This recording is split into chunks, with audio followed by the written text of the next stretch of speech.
So think about what that vision is for where you want to go in 2025. If you had a perfect day when you woke up and you got to pick everything that you wanted to do in that day, where would your business fit into that? What would that look like for you?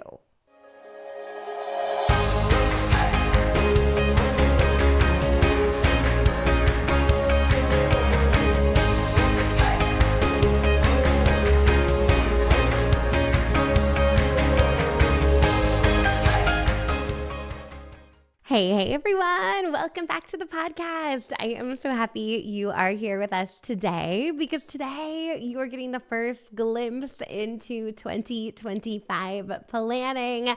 And if you know me, you know I am a planner. I love planning, love looking at my business in 90-day sprints, having a clear vision of where I'm headed, and I love teaching others how to do the same. So over the last couple of years, we have put together some incredible planning sessions to help you kind of take a break from all of the crazy that's happening this time of the year and really carve out some dedicated time to reflect on the year and what you've accomplished, as well as plan for what you want out of the next year. And I think sometimes we're going so fast in our business, we don't even have a minute to catch our breath to do this important work. So today here in the podcast, I am going to give you a little bit of a preview of what is to come at this year's 2025 planning session. It is happening on December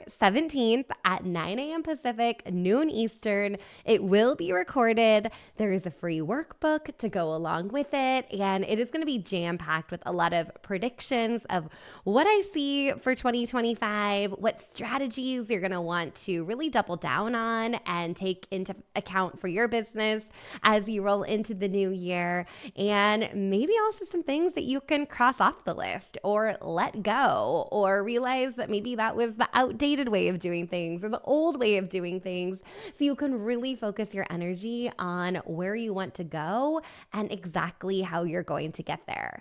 So first things first, when I'm thinking about planning, I think the very first thing you have to do is take a quick look back.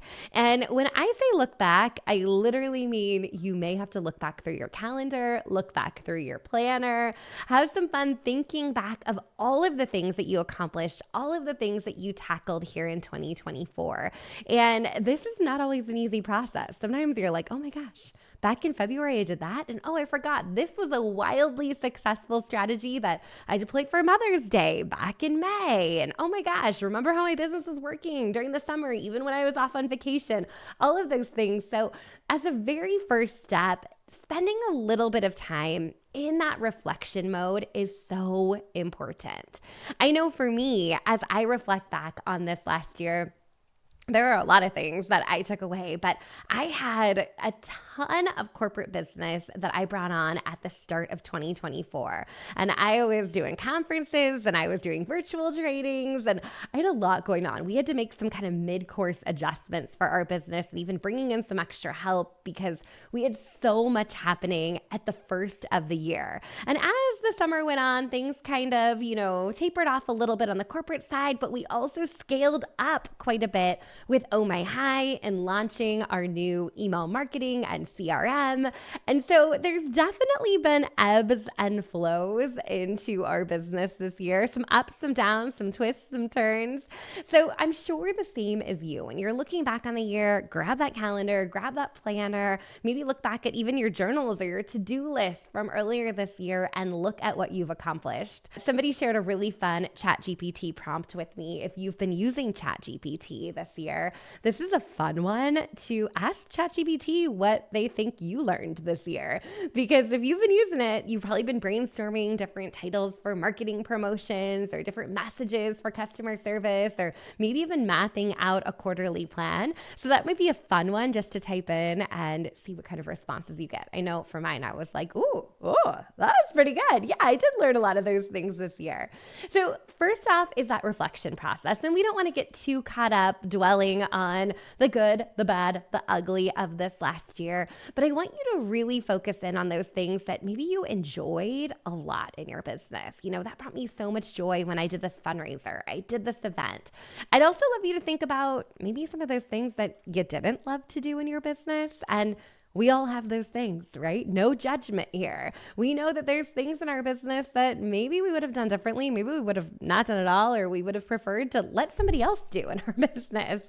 So thinking back on what you really loved, what you didn't love as much, and really thinking about some of those things that brought the best out of you in your business, or the things that you loved doing the most. Once we know the things that we love doing, or also probably some of the things that we're good at doing, it helps us get some clarity around really what we want to be doing in the new year, right? We want to be doing more of what we love, more that brings us joy. And of course, also what worked in our business this last year, right? This year here in 2024 has been unlike any other year that I've seen in the direct sales world, right? We've seen lots of companies restructure, lots of companies shift to affiliate programs. We've seen companies completely step away from a multi-level marketing model, or step away from direct sales completely and step into affiliate marketing.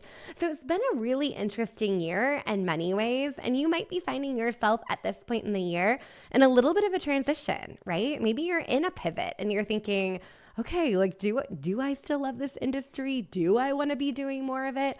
Am I happy with the company that I'm currently aligned with? Am I looking to build out more of a personal brand? So I would ask yourself a little bit, looking back on this last year, what are those moments that you love the most? What are those products or customers that you just gravitate to that brought you so much joy? And then also recognize maybe those tougher moments in between where you realized, hey, I never want to be in this spot again where I was, caught in Facebook jail, or I never want to be in that spot again where I felt like I had an empty calendar, or I never want to be in that spot again where my business is being run 100% in person, right?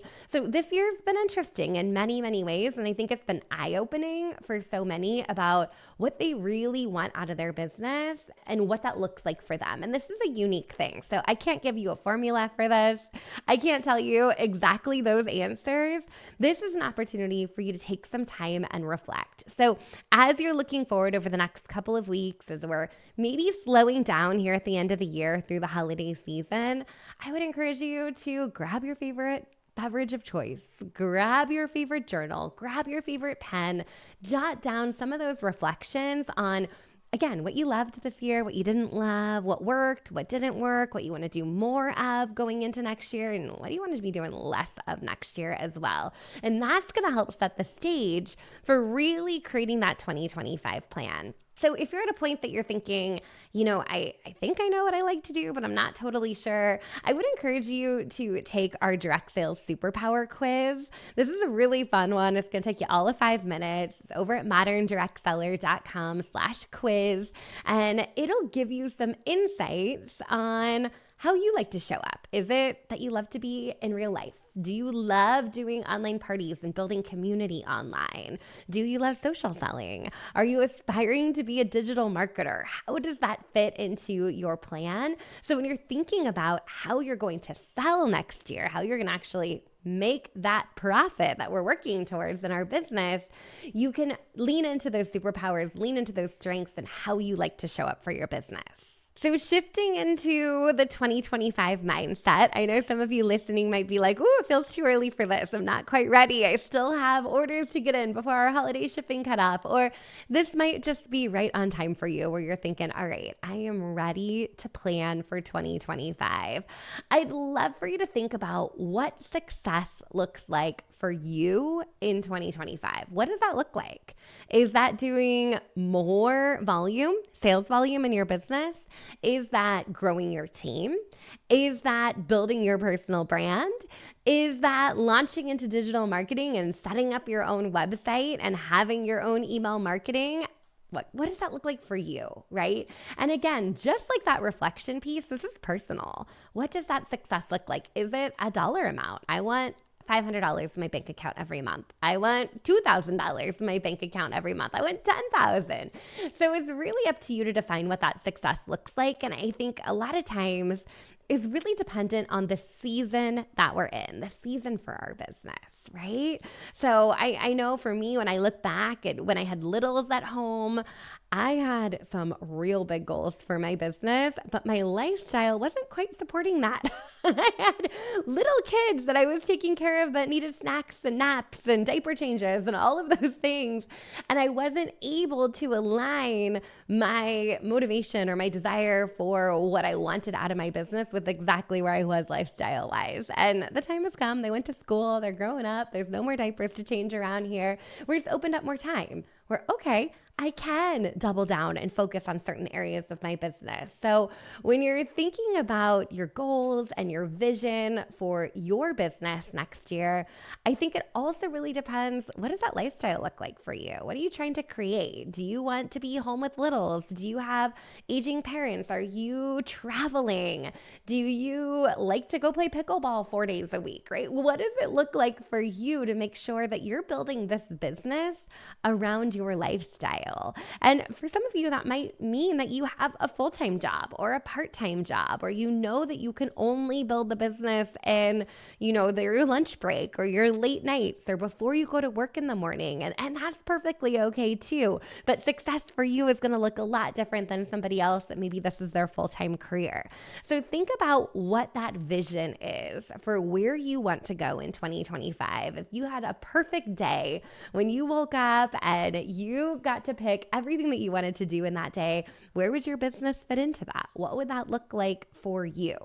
And then the next step is really building out the plan, right? We got to build out that plan. So not only do we have visions and goals, but they're not just daydreams, they're actual dreams that we're moving into action and making a reality. And that's the part that I think I love to do so much with my students is, okay, we have a plan. We know where we want to go. Let's back it out. What does that look like over the next 90 days? What does that look like over the next year? How can we break that down into bite-sized pieces? I know many of you have come and hung out with me when we've done 90-day planning together and creating a 90-day sprint of, okay, in the next 90 days, this is the big goal that I have. How do I break that down into 3 milestones, one each month over the next 3 months? And then how do I break that down weekly? And how does that inform my daily action? So it's not just this big vision that we're putting on a vision board or we're putting up on a bulletin board, but we're actually carrying out our daily actions of our business so they're in alignment with where we want to go, what our big vision is. So as you're thinking about building out that plan, first we need to reflect on where we've been. Next, we need to strategize and set that vision of where we want to go. And then the next piece is actually mapping out that action plan. And again, this is where you can kind of lean into those superpowers, right? Do I want to be doing more in real life? Do I want to be doing more online? Do we want to be doing more social selling? Do I want to be doing more systems and automation? So you get to set the pace. You get to decide what that looks like for you inside your business. And then we build up the plan and we follow that plan. So I want to share with you a couple of just quick tidbits before I wrap up today, because I think it's helpful to think about some of these big themes. And I'm going to do an entire episode that is dedicated to 25 predictions for 2025. Might have gone overboard on that. 25? But stick with the theme of 25 here, right?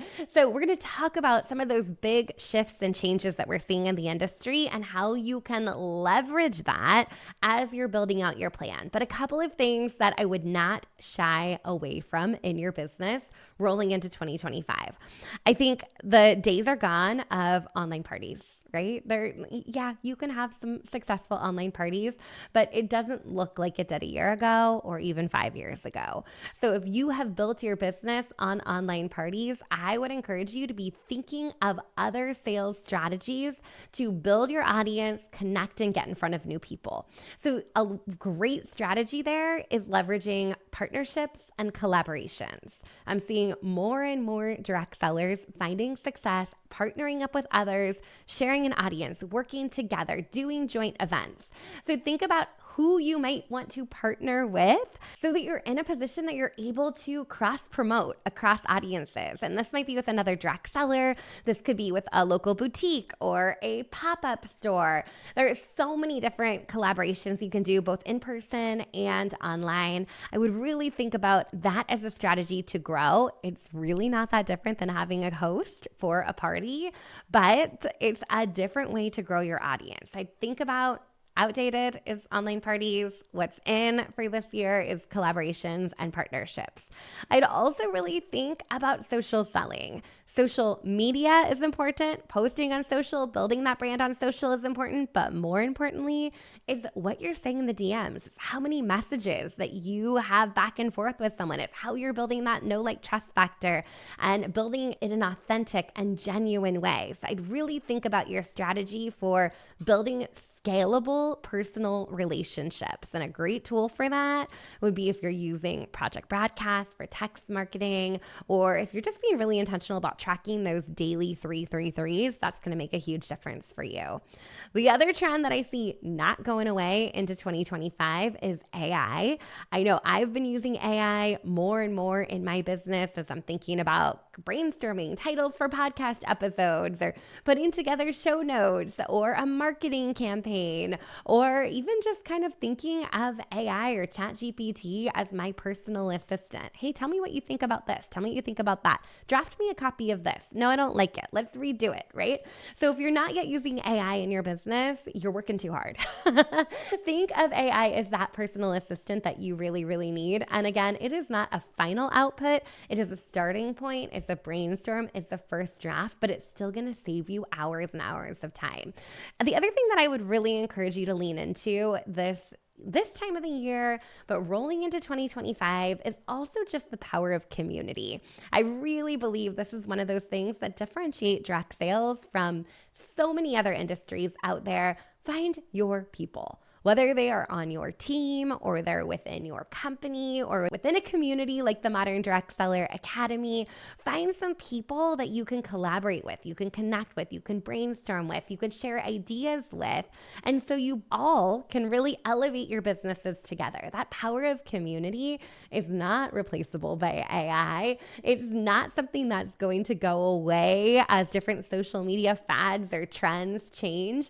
The power of community is here to stay, whether you're building that, again, with your downline team, with your customers in a community group, or even in an outside group where you're able to mastermind and connect with each other. And last but not least, I have said this quite a bit lately, but I'll say it again. Digital marketing is here to stay. Companies are backing off doing that marketing for you, and they're focusing on their own marketing channels.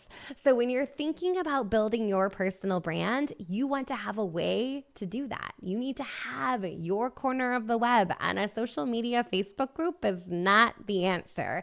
It's having a place to share blog posts, having a place to do a scroll party, having a place to send people to request a sample or request a catalog or learn more about the business opportunities. So digital marketing, leveraging freebies, opt-ins, web pages, blog posts, all of those things are so critical. And I think email marketing just goes hand in hand with that, right? You have the ability to land in someone's inbox and allow them to make the decision if they're going to open that email or not, right? And you can track those analytics and see who's opening and who's clicking so you can prioritize your personal follow-up in your business. So just a couple trends I'm seeing. Like I said, we're going to dive into this so much deeper at our upcoming planning workshop. I hope you will join us. You can get your free ticket, free F-R-E-E ticket, over at moderndirectseller.com/2025plan. Again, it is happening very soon on December 17th, 9 a.m. Pacific, noon Eastern. Come hang out. You'll get the workbook. You can do the reflection. You can set that vision, get into those strategies that you want to deploy in your business to work smarter, not harder, and really build that business around the lifestyle that you deserve and that you want, right? So I just love planning. I can't wait to do it with all of you. I have some prizes up my sleeves. We may, spoiler alert, you heard it here on the podcast first, we may be bringing back the Modern Direct Seller box. So if you're familiar with the box, you know that it's packed full of all kinds of goodies. I can't wait for you to check it out. It's going to be oh so fun. So I look forward to seeing you at the planning session. Consider this episode just a little teaser, and there's a whole lot more where this came from. All right. I look forward to seeing you back here next week. Take care, everyone. Bye. We are proud to welcome CinchShare as the newest sponsor of the Modern Direct Seller podcast. CinchShare is the #1 most trusted social media platform for network marketers, direct sellers, affiliates, independent consultants, virtual assistants, small businesses, and creators in any industry. Start your 30-day trial today with coupon code GAMECHANGER and spend less time posting and more time socializing.